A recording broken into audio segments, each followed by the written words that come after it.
vamos abrir a palavra do Senhor nesta manhã, no livro de Daniel. Daniel, capítulo 1, versículos 17 a 21.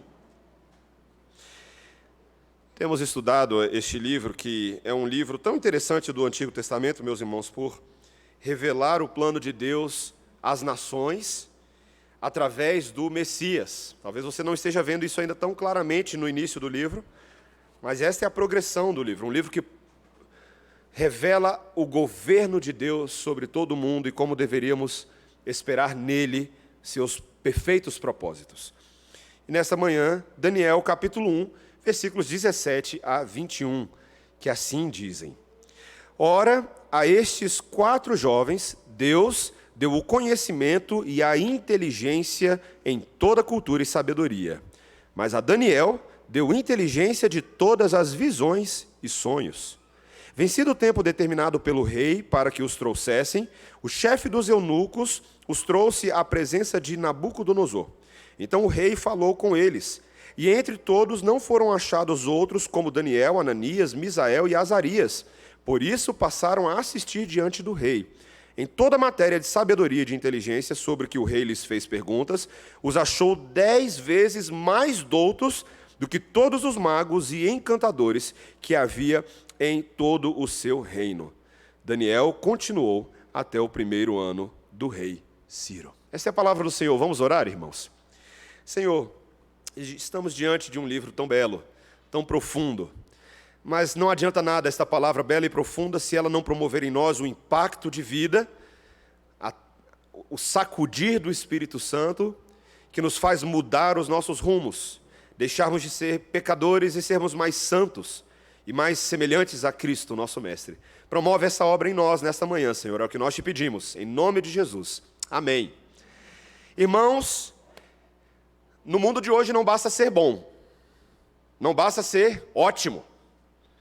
O padrão de trabalho do mercado tem que ser excelente. Excelência é uma dessas palavrinhas que é o que a gente chama de buzzwords, né? Fala-se muito e busca-se muito em vários contextos. Tem que ser excelente. A palavra latim, de origem latim, excelente, significa aquele que excede em altura, que se eleva acima de outros, que se sobressai, que é superior, que é distinto. Desde criança nós ensinamos, desde pequenos nós ensinamos que, ou aprendemos que as crianças devem ser excelentes, por exemplo, na escola, não é verdade? As crianças aqui, cadê as crianças? Deixa eu ver, tem a criança ali, tem ali. Vocês são bons alunos da escola? Tiram notas boas? Cadê? Hein, papai está aí do lado, ele sabe do boletim. Não é verdade? Na época da faculdade, e eu lembro que as notas das provas eram feitas com atribuição de menção, não era um sistema numérico, era um sistema de siglas, né? E ali a gente sabe muito bem que a verdade sobre cada um de nós vem à tona, né? Eu lembro quando a gente estava ali na UNB, a gente chamava essas notas de medidor de inteligência, tá? Então, se você tira entre 9 a 10, você vai ganhar um SS, que a gente apelidava de super satisfatório, né? Entre 7 e 9, MS, mais que satisfatório. Entre 5 e 7, MM, meio mediano mesmo, né? Entre 3 e 5, MI, muito insatisfatório. Entre 0,1 e 3, II, que a gente apelidava de irrisoriamente insatisfatório.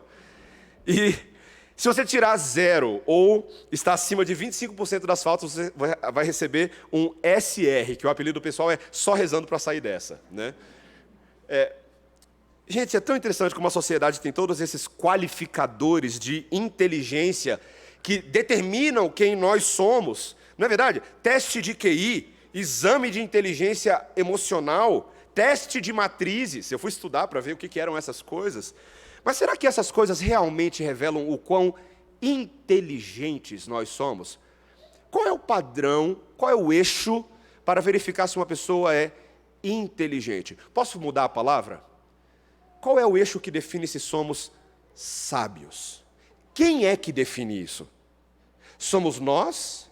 ou a maneira como Deus, na sua verdade, se relaciona com este mundo e capacita pessoas para que compreendam seus propósitos e sejam semelhantes a Ele na sua mente e no seu coração. Esse texto de hoje é sobre isso. É um texto que nos leva a ver o maravilhoso e grandioso Deus que compartilha da sua própria inteligência para que sejamos excelentes e iluminemos o mundo com a glória e a excelência do próprio Deus. É isso que nós vamos ver hoje. E tem 3 dimensões de uma inteligência aqui, que não é geralmente a tal da inteligência social que as pessoas falam, mas 3 dimensões dessa inteligência divina que nós devemos exercitar e crescer nelas. Uma inteligência que se contextualiza para iluminar e abençoar o mundo. Essa é a primeira coisa. Uma inteligência que é de fato proeminente e não medíocre. Segundo ponto. Em terceiro lugar, uma inteligência que é do reino e que fala de salvação e vida. Então, essas 3 inteligências. Vamos devagar, tá? Primeiro, essa inteligência contextualizada. Daniel, Sadraque, Mesaque e Abidnego. 4 jovens, entre muitos israelitas que haviam sido levados cativos à Babilônia pelo rei Nabucodonosor. Essa é a história de Daniel, essa é a história do primeiro capítulo. Algo que foi causado na vida de Israel pelo próprio Deus, Criador dos céus e da terra, por causa do pecado do seu povo. A idolatria, o abandono do Deus verdadeiro. E Deus já havia profetizado isso há muitos séculos atrás, há muito tempo atrás, de que isso aconteceria com Israel, e de fato aconteceu. Mas esses 4 jovens israelitas não eram apenas israelitas na etnia, mas sim de coração. Quando os 4 foram ali então separados e levados para o palácio do rei para receberem um treinamento especial, eles fizeram um firme compromisso de não se contaminar com as comidas do rei. E se submeteram a uma dieta de apenas legumes e água por 10 dias. E ao término dos quais eles estavam mais robustos, mais bonitos, tinham melhor aparência do que os outros jovens. Deus aprovou a fé desses homens. Mas essa não era a única coisa que os distinguia dos outros homens. Veja o que diz o versículo 17. Novamente, veja aí, versículo 17. Ora, a estes 4 jovens, Deus deu o conhecimento e a inteligência em toda a cultura e sabedoria. Gente, Deus não tinha dado só um rosto bonitinho para eles, corado, uma aparência boa, mas deu algo que era invisível aparentemente externamente, mas começava lá dentro. Conhecimento. É interessante, essa palavrinha hebraica aqui, conhecimento, tem a ver com as próprias habilidades de raciocínio, os processos de pensamento. Homens que eram capazes de pensar com clareza, com lógica. Mas não era só conhecimento. A outra palavra é inteligência. Talvez na sua tradução pode aparecer aí como compreensão ou entendimento, dependendo da tradução que você está usando. É justamente essa capacidade de insight. Você já ouviu essa palavra antes? Insight. É uma palavra bem moderna hoje, né? É essa capacidade de ter um raciocínio perspicaz. É uma pessoa que entende das coisas. Ela é capaz de discernir. Ela não só sabe, mas ela aplica conhecimento para discernir claramente a natureza das coisas. Ela é boa de interpretar, de ver o que está na entrelinha. Meus irmãos, o que o texto nos dá aqui é que Deus fez desses jovens assim. Agora, você pode falar, bom, então eles se tornaram teólogos na Babilônia. Sim e não. Porque a gente não está falando aqui só do conhecimento das coisas que a gente pensa que são as coisas de Deus, ou da Bíblia, ou do tipo. Mas o texto nos diz que eles se tornaram conhecedores e inteligentes em toda a cultura e sabedoria. Ele está falando aqui daquela literatura, do conhecimento cultural que era próprio dos babilônios e dos ímpios. Meus irmãos, há quem ache muito estranho que Deus esteja dando esse tipo de conhecimento aos homens. Sabe por quê? Porque a gente tende a pensar coisas do tipo, pastor, cultura não é coisa do mundo. Você pensa assim, né? Ministério da Cultura. Você pensa assim, não sei se eu gosto muito dessas coisas, não. E a gente tende a fazer essas coisas, assim, essa separação. Cultura é coisa do mundo. Essa forma de viver, ser e pensar da sociedade não é de Deus. Eu tenho que buscar em primeiro lugar o reino de Deus e a sua justiça. Mas, meus irmãos, nós precisamos entender que cultura, como conceito, não é intrinsecamente má. É o conjunto, sim, de valores, relações e criações geradas por um grupo social. E ainda que sejam, sim, contaminadas pelo pecado, mas elas também podem ser redimidas. Por que a cultura pode ser redimida? Porque, meus irmãos, este mundo em que nós vivemos é o mundo do Senhor. Todas as nações, todos os povos, todas as línguas se encontram neste mundo que tem uma cultura acima dele, de um Deus que governa sobre céus e terra. O livro de Daniel inteiro, meus irmãos, deixará claro que o destino das nações está nas mãos do Senhor. Mas Deus, em vez de fazer o povo se esquivar dessas nações, Ele leva o povo a se envolver, a se engajar para brilhar a sua luz sobre os homens. Às vezes é difícil da gente entender isso, porque a gente fala assim, nossa, pastor, eu vou me contaminar se eu pensar dessa forma. Como assim eu ir em direção ao mundo? Meus irmãos, a gente precisa começar a entender o que Jesus quis dizer quando Ele fez aquela oração. Pai, eu te peço que não os tires do mundo, mas os livres do mal, ensinando esses meus filhinhos a viverem nesse mundo com sabedoria, com inteligência, com discernimento. Eu lembro uma vez, ainda no início do meu ministério, conversei com uma senhora, e era muito curioso. Ela tinha essa questão assim, de que crente não pode assistir novela em hipótese alguma, né? Um dos maiores e mais graves pecados que um crente poderia cometer na vida era assistir novela da Globo ou qualquer coisa assim. E era curioso conversar com ela, porque ela tinha problema em assistir novela, mas ela não tinha problema em ir no cinema, assistir filme. E eu lembro, conversando com ela, eu perguntei assim, onde é que você traça a linha? Por que novela é do demônio e o cinema é de Deus? E ela não conseguia explicar. Ela simplesmente aprendeu por um conjunto de regras que não tinha muita clareza, que certas coisas são do diabo e você não toca, e outras coisas são de Deus e essas você pode tocar. Mas, meus irmãos, aonde está isso na Bíblia? Onde está isso? Em lugar nenhum. O mundo é do Senhor e Ele nos ensina, Ele nos dá inteligência para se relacionar com a cultura e não apenas absorver a cultura, mas transformar a cultura para a glória dEle.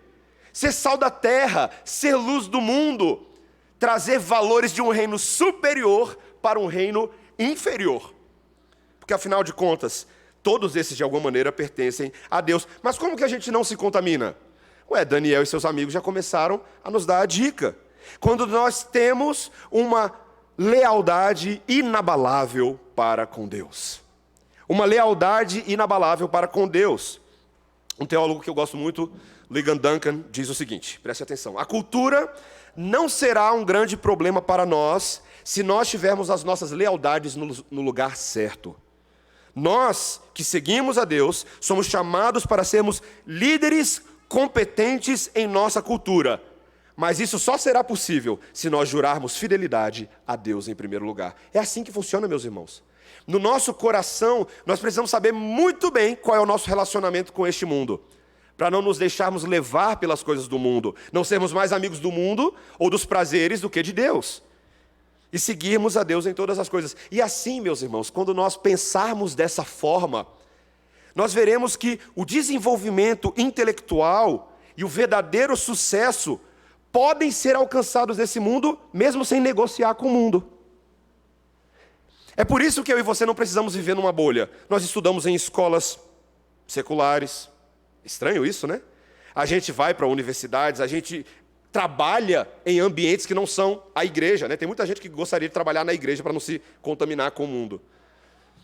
Mas, meus irmãos, Deus não nos chamou para viver dentro de uma bolha.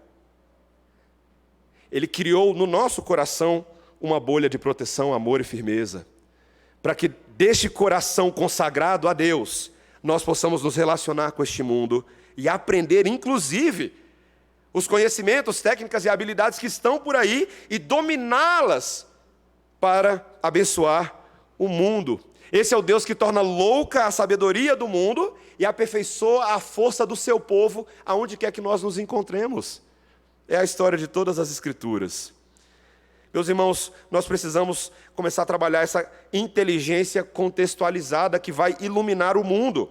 Mas veja que agora, em segundo lugar, ela também é uma inteligência proeminente, que se sobressai. Esse é o nosso segundo ponto. Veja que agora, meus irmãos, nos versículos 18 a 20, a narrativa ela é muito cativante, porque ela vai descrever a maneira como esses 4 jovens foram percebidos dentro ali do palácio. Ao final do tempo determinado pelo rei, aquele tempo de treinamento, que você vai lembrar que era um período de 3 anos, lembra quando eu falei isso? O chefe, então, do palácio levou os 4 jovens para a presença de Nabucodonosor. E olha o que o versículo 19 diz. Então, o rei falou com eles, e entre todos não foram achados outros como Daniel, Ananias, Misael e Azarias. Só um detalhezinho exegético. Você percebeu aqui que os nomes que foram usados não foram os nomes babilônios deles, e sim os nomes israelitas? Os nomes deles já tinham sido mudados. Mas a identidade israelita deles está vindo à tona. Os seus nomes originais, ligados a Deus originalmente, estão sendo, de alguma maneira aqui, enfatizados. O rei achou esses 4 jovens muito melhores do que os outros. Meus irmãos, ninguém estava tão bem quanto Daniel, Ananias, Misael e Azarias. E eu te pergunto, como é que o rei chegou a essa conclusão? Como é que o rei percebeu isso? O versículo 20 dá a dica para a gente de que Nabucodonosor fez uma espécie de prova oral com eles. Veja o que ele diz aí. Ele fez perguntas em toda matéria de sabedoria e inteligência. O rei fez essas perguntas a eles. Meus irmãos, você é bom de prova oral? Sabe por que eu estou perguntando isso? Porque prova escrita, todos os alunos pecadores desse mundo sabem que prova escrita o povo enrola, né? Prova escrita você ali dá um jeitinho, mas prova oral é outro esquema, né não? Você já imaginou? Pensa só, crianças, pensem só. Você está lá na escola, de repente, entra o professor, o rei Nabucodonosor. E ele vai fazer uma prova com vocês, tá bom, crianças? E aí ele vai fazer a prova. Crianças, quem descobriu a Babilônia? Certo? Aí você pensa, você não sabe a resposta, e você fala assim, eu acho que foi Cristóvão Babilombo. Não foi, né, gente? A gente não sabe quem descobriu a Babilônia. Mas, meus irmãos, prova oral não dá para fugir. Mas esses homens se sobressaíram. O texto vai nos dizer, no versículo 20, que ele e seus amigos foram achados agora 10 vezes mais doutos do que os magos e encantadores. Meus irmãos, a gente não pode menosprezar a grandeza do que está acontecendo aqui.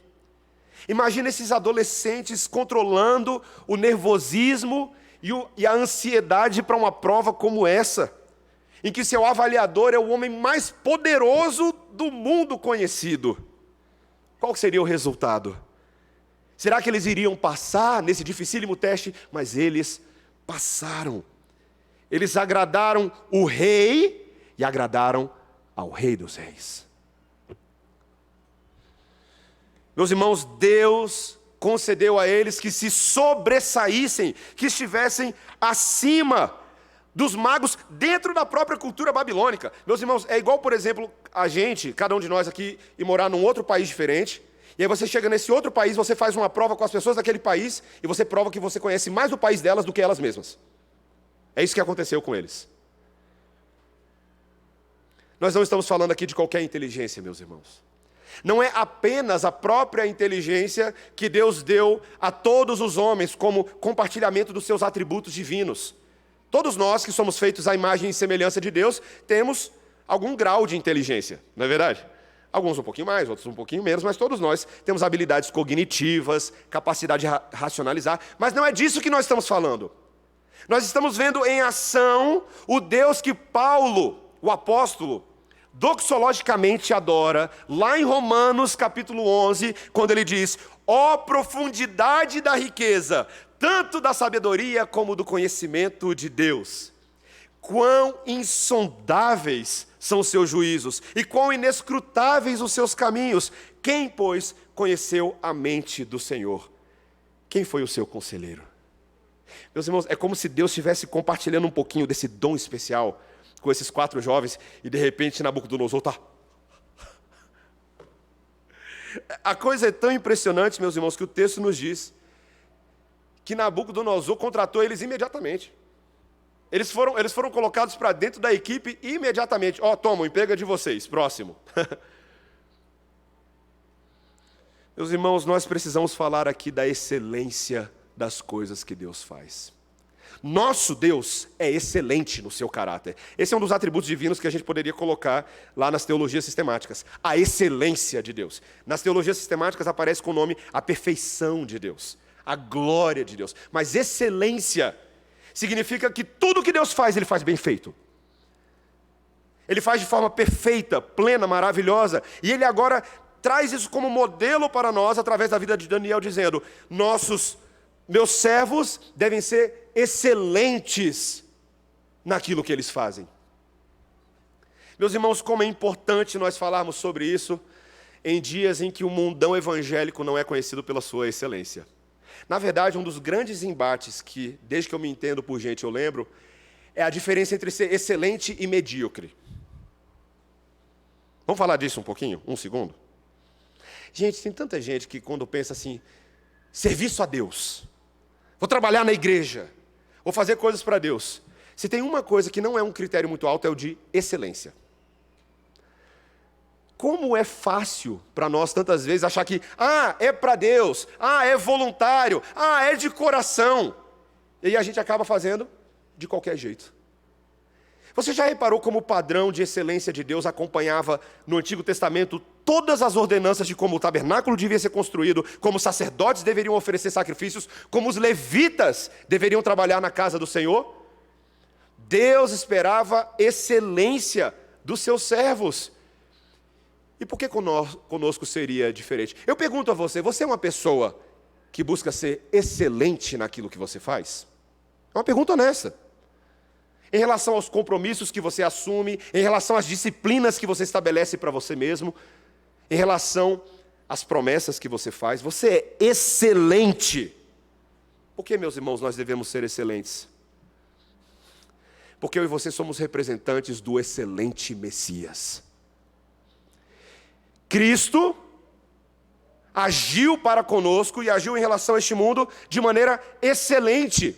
Isaías vai nos dizer, em Isaías capítulo 11, versículos 2 a 3, que em Cristo, no Messias, a excelência da inteligência divina seria claramente percebida. Veja, Isaías 11, 2. Repousará sobre ele, o Messias, 700 anos depois, o Espírito do Senhor, o Espírito de sabedoria e entendimento, o Espírito de conselho e de fortaleza, o Espírito de conhecimento e de temor do Senhor. Deleitar-se-á no temor do Senhor, não julgará segundo a vista dos seus olhos, nem repreenderá segundo os seus ouvidos. O seu coração temia Deus, e sua vida refletiria essa excelência em tudo, na sabedoria, no entendimento, na inteligência, no conhecimento. Meus irmãos, eu e você precisamos nos questionar se essa é a nossa forma de pensar. Você pode começar pensando no serviço da igreja. Você faz bem feito aquilo que Deus te deu para fazer? Pessoal da música, vocês estão aqui tocando, vocês estão dando o melhor de vocês para Cristo? Em todas as áreas, cantando, tocando, estudando, ensaiando, orando. Pessoal da projeção, pessoal da filmagem, diáconos, presbíteros, professores das crianças, arrumadores de cadeira. Meus irmãos, a gente dá a nossa excelência no horário que a gente chega para o culto? A gente dá a nossa excelência na maneira como eu dedico minha atenção e meu foco quando Deus está falando pela sua palavra? Eu estou sendo excelente quando eu saio da igreja? Ou eu só sou bom nas coisas que eu faço na igreja, mas lá no mundão, meu irmão, nem me encontre. Você nem sabe quem eu sou lá. Todo dia eu tenho uma desculpa diferente no meu trabalho. Toda hora eu tenho uma desculpa diferente para não fazer as coisas. Porque afinal dos contos é do mundo, né, gente? Se fosse da igreja... Só um detalhe para você. A excelência de Daniel, Esther, José, não foi vista dentro da igreja. Foi vista no mundo. Os ímpios olharam as obras desses homens e glorificaram o Pai Celestial. O próprio Faraó e os egípcios reconheceram a grandeza do Deus de José. Meus irmãos, eu e você estamos aqui representando a Cristo, o mais excelente. E se nós queremos brilhar forte a luz de Cristo no mundo, o que adianta suas palavras dizerem uma coisa e suas ações dizerem outra? Nós precisamos ser íntegros em todo o nosso agir, para que o mundo veja a excelência dos crentes, e em vez de maldizer o nosso Deus, diga: uau, que coisa impressionante! O cara é crente, mas trabalha dessa maneira, se porta dessa forma. Meus irmãos, ser discípulo de Jesus é isso. Isso é ser discípulo. Ser discípulo é ser um aluno, um estudante, um aprendiz, que faz como o mestre manda e faz como o mestre ordena. Eu pergunto, e é a minha última aplicação desse meu penúltimo ponto: você é um bom aluno de Jesus? Você tem saído bem nas provas do Espírito Santo? Você tem conhecimento e sabedoria, não somente para convencer que você conhece teologia, mas para ter um caráter que esse mundo reconhece, que é um caráter de Deus? Meus irmãos, nós precisamos ser alunos. Eu lembro um professor no seminário dizendo que ser aluno de Jesus e ser excelente é fazer o mesmo trabalho que um aluno faz na escola. É pegar a Bíblia, você pode abrir a sua Bíblia e literalmente estudá-la como você faria com um livro. Ler, memorizar, entender a dinâmica, fazer anotações, pensar, meditar, trazer para dentro do coração, testar-se. Eu lembro quando eu estava no seminário, e uma das provas, eu tive 2 provas, meus irmãos, no seminário, que eu espero nunca mais ter que passar na minha vida, mas eu não posso contradizer o meu próprio sermão. Ao término do seminário, eu tive que fazer uma prova de conhecimento bíblico e uma prova de conhecimento do Catecismo Menor de Westminster. Eu tinha que ter o Catecismo Menor todinho decorado, certo? Todas as perguntas e respostas, e uma prova de conhecimentos bíblicos. O detalhe que é o seguinte: o do catecismo era um pouco mais fácil, mas a prova de Bíblia você não sabia o que vinha. Você não tinha noção. E se você tirasse abaixo de 8, você não era formado no seminário. Pronto, é isso. Bíblia, qualquer coisa. Meus irmãos, foram 3 meses de dor de barriga. Muitas noites que eu acordava no meio da noite desesperado. Consegui passar, raspando, tá? Era coisa do tipo assim: o que está escrito em Josué capítulo 1, versículo 14. Era desse nível. Alguns versículos eles assumiam que a gente tinha que saber de cor. Mas, meus irmãos, que tolice a minha ficar com medo de homens, quando na verdade quem eu devo temer verdadeiramente e quer que eu conheça é o meu próprio Deus. E Ele não faz isso apenas para que eu tenha medo dEle, mas para que eu o conheça de verdade. Para que eu o ame de verdade, para que eu seja capaz de defendê-lo e representá-lo de cabeça. Para quando eu for confrontado pelos ímpios, o Espírito Santo reativar aqueles versículos que eu já conheço na palavra e pum, a minha boca emanar a verdade de Deus. O mundo está nos submetendo à prova e a pergunta é: nós vamos passar?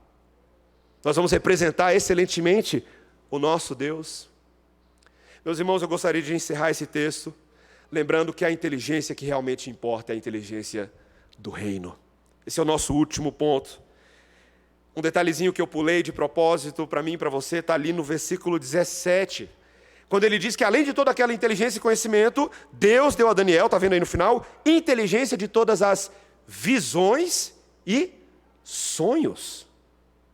Veja, além do que Daniel já tinha junto com seus colegas, ele teve algo a mais, algo além. Inteligência em visões e sonhos. Um dom especial, sobrenatural de Deus e um tanto revelatório.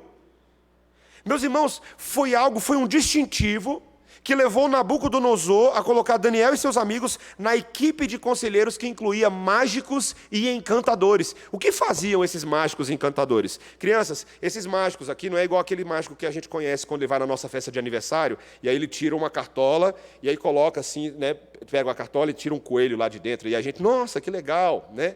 Não eram exatamente esses mágicos. Esses homens eram astrólogos. Já ouviram, crianças, essa palavra? Astrólogos. O que é astrólogos? Eram homens que afirmavam ser capazes de olhar para os astros, para as estrelas, para os planetas e prever o futuro. Dizer o que vai acontecer amanhã, na próxima semana, ou daqui a algumas décadas e séculos. Mas isso era uma arte oculta. Era uma arte, inclusive, proibida pela lei de Deus. Eram mestres que comunicavam a sua mensagem de um modo que soava bastante confiável, como se o que eles falassem viesse diretamente dos deuses. Você percebe o que Deus está fazendo agora, meus irmãos? Meus irmãos, Deus está colocando no meio deles alguém que realmente tem condições de falar em nome de Deus. Alguém que não precisa ler os astros, alguém que não precisa ler os tempos para trazer conhecimento verdadeiro. Seria algo importantíssimo, essa função profética de Daniel no contexto da Babilônia. Veja, o versículo 21 traz um detalhe, olha o versículo 21. Daniel continuou até o 1º ano do rei Ciro.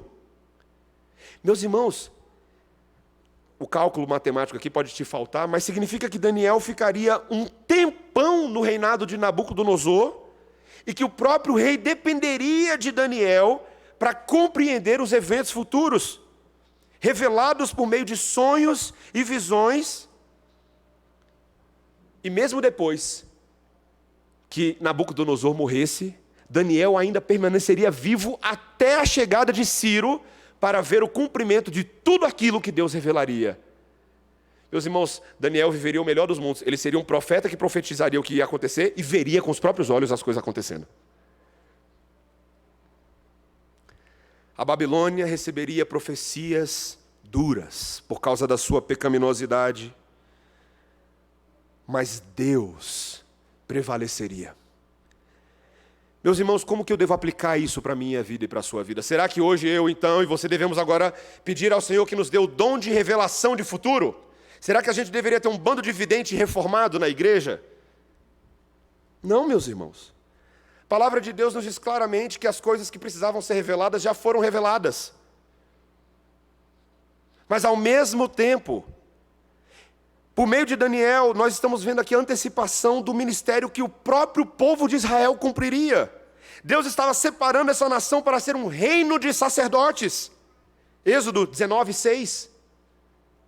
E como tais, eles seriam a luz de Deus para o mundo. Eram eles que trariam a revelação de Deus e comunicariam às nações que não conheciam a Deus. E aqui eles estão sendo lembrados continuamente do seu papel como um candelabro. Aquilo que Deus revela, a gente entrega para o mundo. Aquilo que Deus tem trazido na sua palavra, nós levamos ao mundo. Para brilhar forte essa luz e espantar as trevas. Meus irmãos, se essa não foi a missão de Cristo, você não compreendeu o Evangelho. Cristo veio a este mundo para brilhar intensamente a luz da verdade revelada de Deus. E Ele fez isso, meus irmãos, como profeta, como boca de Deus, profeta superior a todos os que vieram antes e depois dele. Ele brilhou a luz. Ele trouxe a inteligência, a mente, o conhecimento de Deus. Este mundo agora sabia que este servo inteligente seria o servo sofredor. Ele revelaria perfeitamente o plano de salvação, não somente para os judeus, mas também para os gentios. Meus irmãos, quando nós entendemos o que Cristo veio para fazer e como a igreja do Novo Testamento começa, você começa a entender a sua missão. A sua missão é brilhar intensamente, inteligentemente e excelentemente a luz de Deus para o mundo. Deus está convocando uma turma de alunos, de discípulos, que não se envergonham do Evangelho, porque é o poder de Deus para a salvação de todo aquele que crê. Somos nós, meus irmãos, é com a gente. Não é só com Daniel e seus amigos lá na Babilônia, e a gente fica assim naquela nostalgia. Ah, se eu fosse como Daniel. É com você, meu irmão. É com você, minha irmã. Nós temos essa missão de fazer discípulos de todas as nações, batizando em nome do Pai, do Filho e do Espírito Santo, e ensinando-os a guardar todas as coisas que Cristo tem ordenado. É com a gente. E eu fecho o meu sermão com essa pergunta, que talvez você possa fazer agora no seu coração, falando assim: poxa, pastor, mas e se eu não sou assim tão inteligente?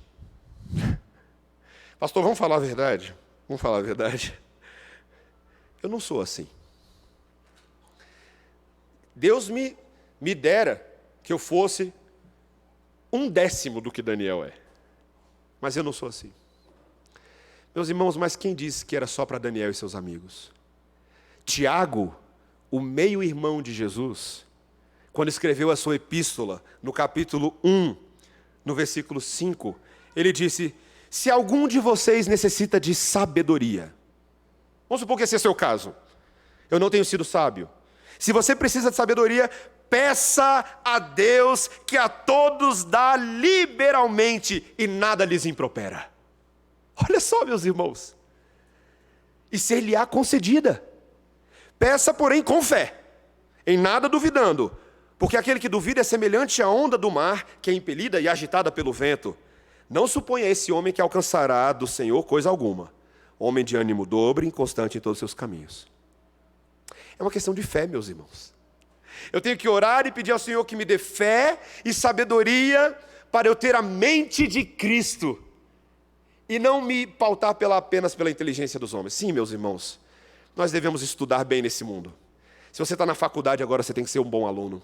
Se você está na escola, você tem que ser um bom aluno.